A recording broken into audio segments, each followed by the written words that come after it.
Hey, this is Jonathan Kirsting here with the Pittsburgh Technology Council's One Mic Stand, also with Tech Vibe Radio. And I tell you what, I love doing this because I talk to some folks that I've never talked to before, but I also talk to people that I've known for a very long time. And today, that's one of those people. We have Chris Simchick from SDLC Partners. And this is one of these guys in Pittsburgh where he and his co-founders have built what I've always said I think is one of Pittsburgh's most amazing companies. These are folks that literally from the ground up had some ideas to do something better and built it into a company that employs hundreds and hundreds of people in Pittsburgh and innovates completely kick butt solutions. So Chris, thank you for taking the time to talk to us today, because we have so much to get over with when it comes to how SDLC has been navigating just this new environment and how you guys are hiring, and just there's so many good things going on. I can't wait to talk to you about it today. Yeah, great. It's great to be with you. And like every time we get together on these events, it's always great to chat with you guys. Absolutely. I mean, over the years, I literally remember like the first time writing a story about SDLC Partners forming. Like it was this idea of you guys coming together. And then over the years, we would do another story. And it's like, hey, we're at 100 employees. We're at 200 employees. We're at 400 employees. We're doing this. And you're bringing on new service areas. So watching that progression to me has just been pretty freaking magical. So maybe you can give our listeners and our viewers here just a little tour of what SDLC is all about and what inspired you and Chris and you and Scott and Christy to kind of start this whole thing. Yeah, we've been blessed. We've had a great team around us. We've really built the company on a foundation that, there was room in our marketplace for another great solutions provider. One that really focused in on helping clients transform over the years and execute against their business missions. And, our focus in the technology arena, getting deep in the weeds of integration and transformation, now digital and where all that's going, automation, and blending all that together as a service provider. Yeah. I was really blessed with the kind of talent we've been able to attract to the company, and the ecosystem that we live in Pittsburgh. I think want to keep it quiet.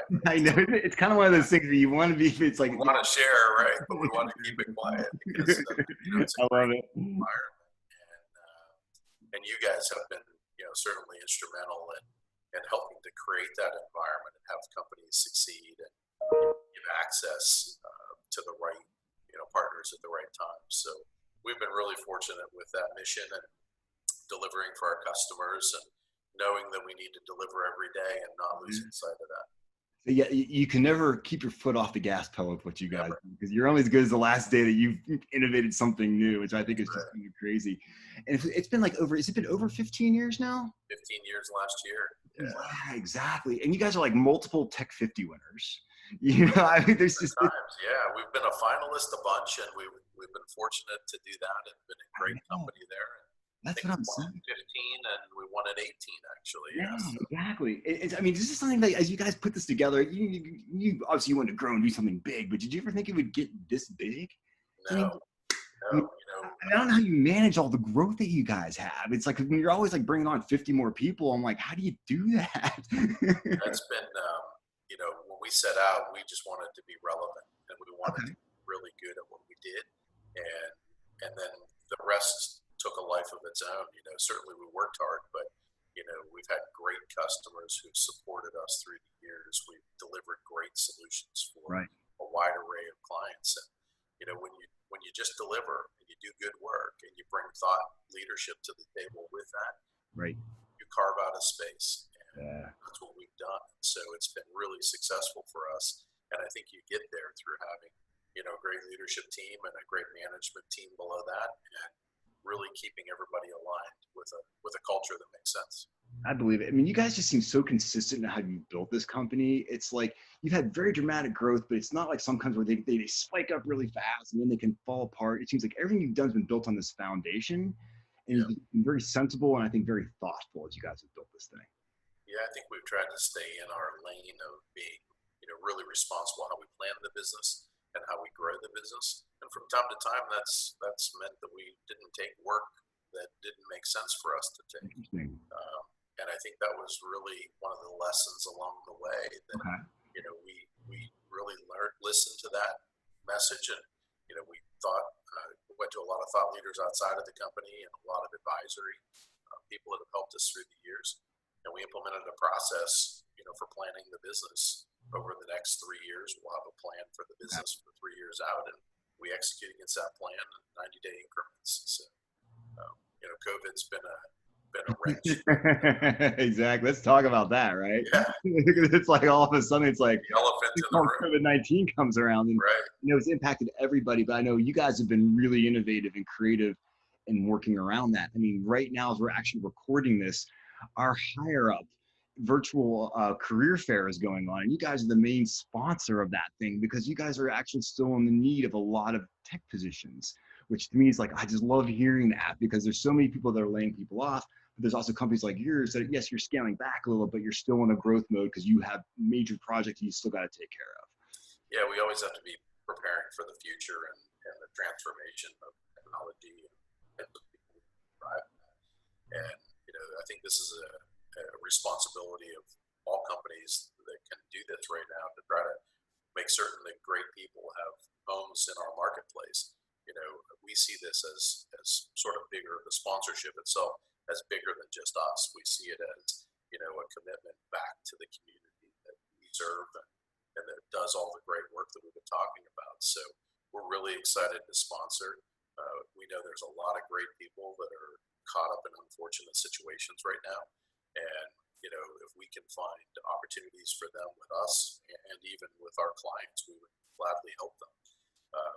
We want to keep great people in our communities. So that's what this is about. Absolutely. I mean, and I think that's been the spirit that I've seen across so many Pittsburgh tech companies like yours. We're like, man, even if you're competitors with somebody, everyone's kind of coming together now. And like, no, we're all in this thing together. And so if this person doesn't work for me, I'm going to send them over to you and kind of like versa. So I feel like there's some definite camaraderie going on. And I have to tell you, as being like a leader of this company, this has probably been one of the most challenging times you've ever encountered, being a leader of a massive company.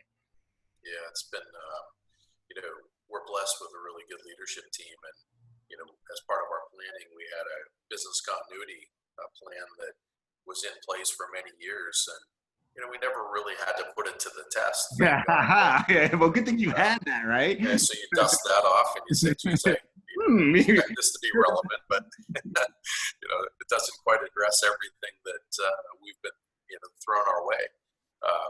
But nonetheless, that plan did help us because we had a starting point and we were able to execute pretty quickly against the plan. Yeah. And given the kind of work we do, the move to a remote work environment wasn't as big of a lift. And our clients were great and allowed us to continue on the projects and do the work that we were expected to be doing. They treated us like adults and trusted that we were going to deliver for them. Exactly. That's what we've done. And I have to tell you, our team has been really impressive that way. The people that are doing the customer work every day, they shifted gears like I've never seen in terms of being able to do that very efficiently. And, really be mindful of productivity, even though we're all making the best of a bad situation, right? So you're trying to manage your family dynamic, you're trying to manage your work dynamic and still service customers. So, we put a plan in place that really served the needs of our employees and our customers. And that was first and foremost. And if those two needs are served, then the company should fare well. Long-term bet. It does seem like, and I've experienced this here at the Tech Council, like all of our key partners are all the same people that are like, they're still stepping up. They're still, no, we're still going to support you. We trust what you're doing, even though you're having to pivot and switch gears and do things a bit differently. So I just love hearing that's happening for SDLC Partners as well too. And I mean, how do you see yourself now? Like, we're all starting to think about how do we get back to the office. Have you started bringing people back to the office yet? Everyone's still doing remote? Is there going to be a hybrid thing going on? Like, what are your plans? We have a bit of a hybrid. I mean, we've still encouraged remote work for now. And, we've done a lot to survey our employees and share with them probably even more communication than we did in the past, both about our preparedness and what we're doing to create a safe environment. Obviously, we want our employees and customers to be safe and healthy. At the same time, we recognize that we have some responsibility to keep our downtown, our city, our community, and the businesses that support us, restaurants and all the things. You think about what we do when we go into town every day and you interact with saving people. so much money not buying lunch, but it's killing me. I don't want to save that money. Right. But part of the spice of life of business, I think, is that interaction. Yeah. And we found new ways to do that, obviously, how you and I are talking today. But at the same time, right. But at the same time, we do expect to get back to an office environment. And we've taken a lot of measures following all the guidelines of definitely. CDC and state, et cetera. And you guys have been great at promoting that material as well. We've taken a lot of input from outside sources, and we have a go back to the office plan. I was there all morning this morning, and just came back to my home office for our call. But we had people in the office. Everybody's really mindful of the sanitization and social distancing, et cetera. But the sentiment was that people really want to get back. They miss that human to human interaction. 100%. I miss hanging out with my coworkers. I miss hanging out with our members. Right. Like I like seeing Chris Simchick walking down the aisle when you're going to board meetings. Hey, Chris, what's up? It's just like, you forget how much that's so important to what you do and everything. It is. And I think it's part of what we feed off of, right? You get in those collaborative environments, and the technology that we've been using has been fantastic. I mean, the ability to switch quickly was great, but there's an element that can't be supported through a virtual environment. Exactly. And I bet you Zoom's going to try to figure that out when they're in Pittsburgh, because only we have the engineers that can do that, right? Yeah, that's right. That's right. Or so we hope. Oh my goodness. So I guess we're all just thinking about, like, as we get back to normal and what this means moving forward. I guess we really just don't know. But I know that you guys are always, like I said, you're ready to move and pivot however is needed. What do you think we can realistically expect to see the Pittsburgh tech sector kind of, coming back up and being more solid? I know we're still doing very well, but we're still some companies, especially the startups, where they don't have any cash to burn. They're right. down for 30 days and they're up. What do you think is going to be happening? Yeah, I think you have to stick to the mission, and I think you have to stay focused on the things that are really going to move the dial, no matter how big or small of a company you are. Great ideas thrive, and there's bumps in the road. SDLC had bumps in our road too. We still do. So it's a matter of dissecting that and working your way through it, and be open to changing your model. I think our tech sector is going to rebound really well. I really do. I think companies are making adjustments that they need to make right now. There's a little hedge in there, I'm sure, for the unknown. When you look at the overall economic forecast, it's fairly strong still. Right. The fundamentals were there before everything. Exactly. Right. We weren't unhealthy, right? So I think that's a very different story. And I think if you were healthy going into this, you have an opportunity to be healthy coming out. Right. And if you weren't as healthy going into this, you're feeling that pain for sure. Definitely. But it's an opportunity to fix that, right? And I think it's stable is good right now. But I think we need to be thinking about, and we're hearing this from our customers, we've added some new customers during this, pandemic. And, the services set that we offer and that people out in the market are taking to the market, just need to be mindful of, what's that recovery going to look like, and what can it look like for me, and how do I influence it, and have those real discussions with clients about where they're going and where their business model is headed. That's such sound advice. It absolutely is. And I mean, do you see any, like, I'm assuming you're going to find some new opportunities out of this too, because I know that the way the landscape changes, people are going to need new things. Anything you're starting to think about that could be something new that SDLC is going to be spinning up, or maybe hunkering down on some stuff that you've always kind of been your table stakes? Yeah, I think there was a big movement that was starting that is going to continue to accelerate. Okay. And the thing that's going to come together is this digital experience for customers and employees. So there's a new normal, right? This environment we're operating in today. And a lot of our clients are looking at a new operating environment, and what's that look like, and how do I take care of my customers? And my customers have now very quickly learned to interface with me in different ways, and was I ready for that?